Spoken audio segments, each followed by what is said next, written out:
Hey folks, how's everybody doing? I wanted to take some time to give an update. It's July 8th. It's been a year since the surgery, since the cancer surgery. And so I just wanted to just to share with you for a few minutes my status. I don't really have a flow of exactly what I want to talk about, but I just wanted to give an update, let you know how I'm doing, solicit prayers and positive energy from everyone. Um, those of you that have been following the videos, those of you who have been keeping up with me, I did have surgery, prostate cancer surgery, a year ago, and I'm still in the healing process. And I have to tell you, some days it gets really hard. I definitely am not where I was. I, there is vast improvement, probably since the last video. And to catch you up on that, when I say improvement, I'm talking about the incontinence that comes with this particular surgery. Um, you know, just to keep it as transparent as possible. Even though it's uncomfortable to talk about, but you start out after the surgery with the catheter, and then you go to using like those Depends underwear and things. Then you migrate to just having pads. At least that was the path that I have been on, the urinary pads. And I think probably 6 months ago or so, um, I stopped using the Depends and just relied on the pads. And there was a point where I was changing pads, 10 times a day, just because the leakage was so bad. And I remember once it was 14 times a day, maybe a couple times. But now I still have to wear them. It's frustrating. It's uncomfortable. It's not where I want to be, but I'm glad to still be alive. I'm thankful for that, because I know that there's other people who have been in my past and hadn't made it this far. And so I'm thankful. But there's also a great deal, many more people that have been in this path, and they don't have this issue still ongoing after a year.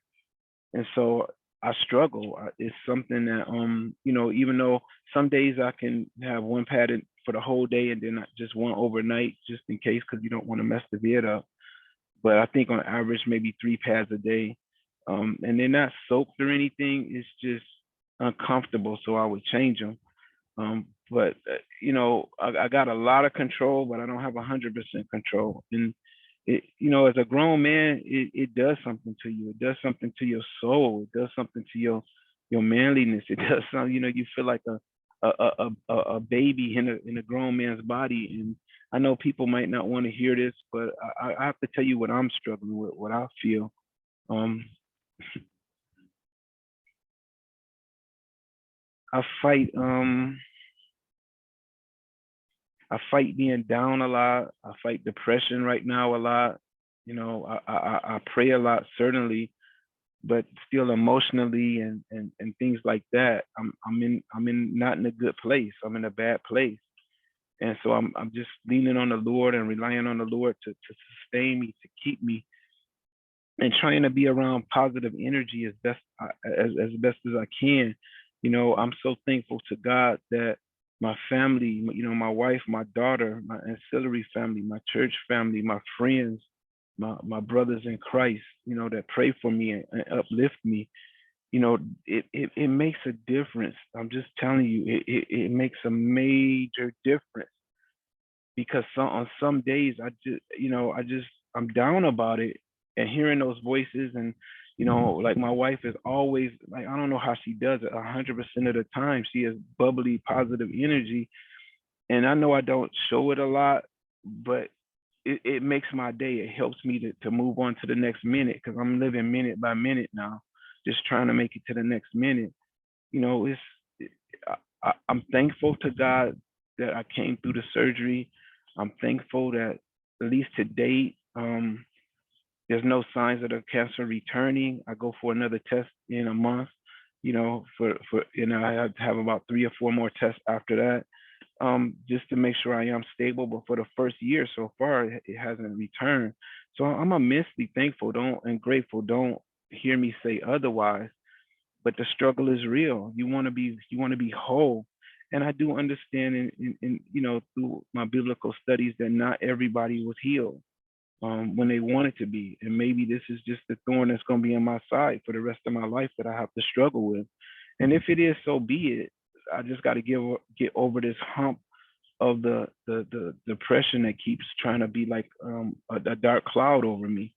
So as I try to minister to others, I need to be ministered to as well. And I'm thankful to the Lord that I can, when I minister to other people, is I'm not letting it impact what I have to say to them, and I'm trying to take my own medicine, if you will, for the things that I share with other people.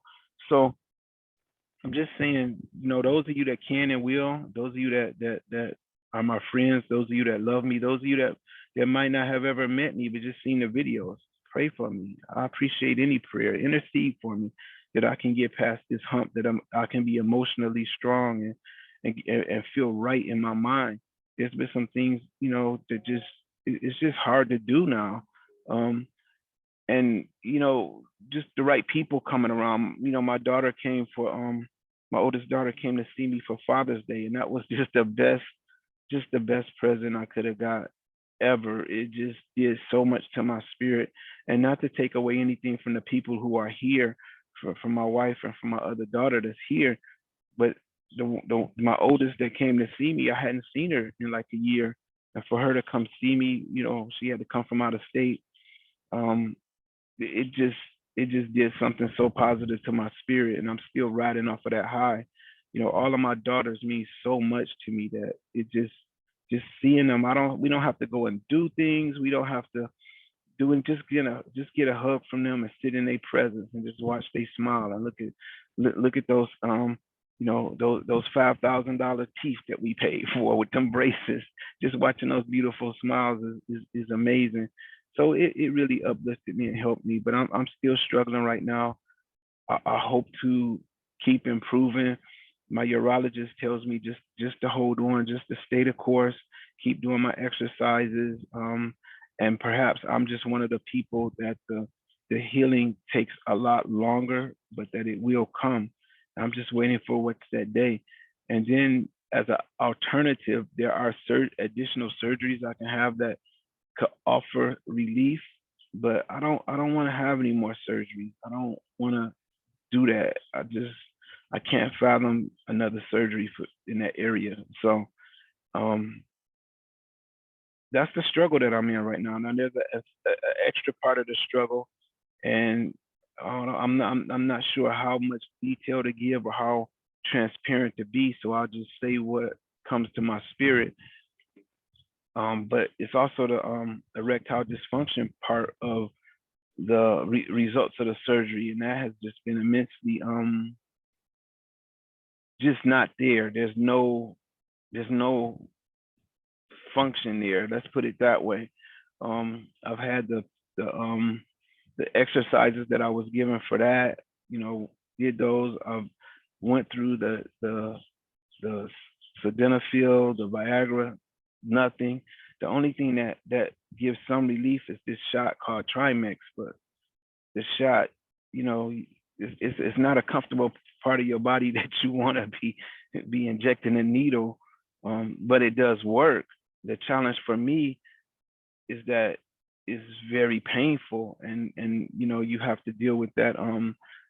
Let's say the results of it, are a few hours long, and who wants to be in that state for a few hours? And hopefully you can read between the lines. It's just it's painful, but it might be the only option that I have at this point. The urologist does not have an idea why, for me, that part of the function didn't return, and he just says that for some men that does happen. It is one of the results that can happen, but even with that, there's some, let's say, some surgeries they can do to help that problem. I'm not having that surgery. It's not going to happen. So if I'm reduced to having to use the injections, so be it. It's not what I prefer by any means, but it just is what it is. So as you can see, all of this stuff combined, it's a heavy load. And then, you know, you try to take care of home. You try to be a good performer at work and stay positive and help the customer. You try to be a good resource at church and be a good minister. You try to give positive energy to other people that are in need. And it's just hard some days. And you know, I still have my times where, you know, I go in the bathroom and, you know, take a shower, but in that shower sometimes I'm just crying. I'm just being honest with you. I know I'm a grown man, but somebody needs to hear this, that it's not easy, but that's my relief valve right now. And then by the time I come out, you know, I guess nobody's the wiser. I got it out my system, and I can go on and try to get some rest that night and then start the next day. Like I said, I'm living this thing minute by minute. One of the things that this experience has let me do is I've become very surgical, very precise with removing negative people from my environment. You know, people come with negative energy. You come with negative things, and you look like you're not gonna change. I'm gonna pray for you. I'm gonna pray for you from a distance, but you're not gonna be in my environment. I can't take on your energy while I'm trying to navigate this. And so, you know, it causes some anxiety, it causes some people some frustration, but so be it. You know, as I look at it, I gotta be whole so that I can help other people, and negative energy is not gonna allow that. So I say that to say the people in your life that are going through things, you never know what they're really struggling with. All you see is what they let you see on the outside.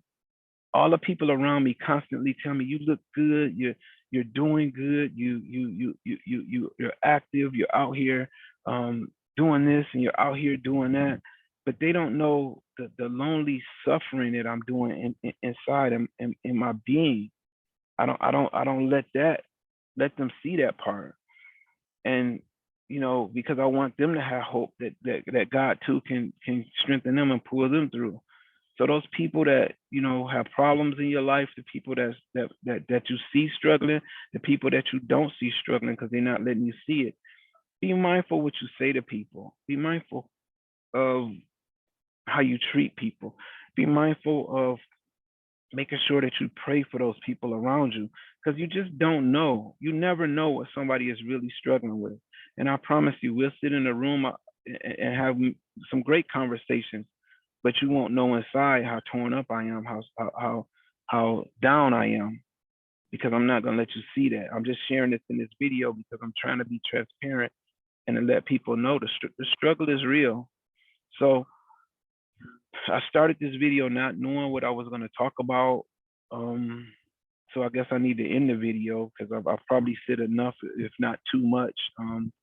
Hopefully this helps somebody. Hopefully this message blesses somebody. Hopefully God shows himself, the Holy Spirit reveals himself to somebody in need through this video. I beseech you, I beg you, whatever you are dealing with, do not give up. That is not an option. It's not an alternative. And if you have to take it 1 minute at a time for a while, like I'm doing, then do that. Because if I can have a victory in this minute and make it to the next minute and have another victory, and I can string those victories together, guess what? I can have a good hour. If I can have a couple of good hours, then maybe I can have a good morning. If I can have a couple of good hours added to that, maybe I can have a good afternoon, then a good evening. And guess what?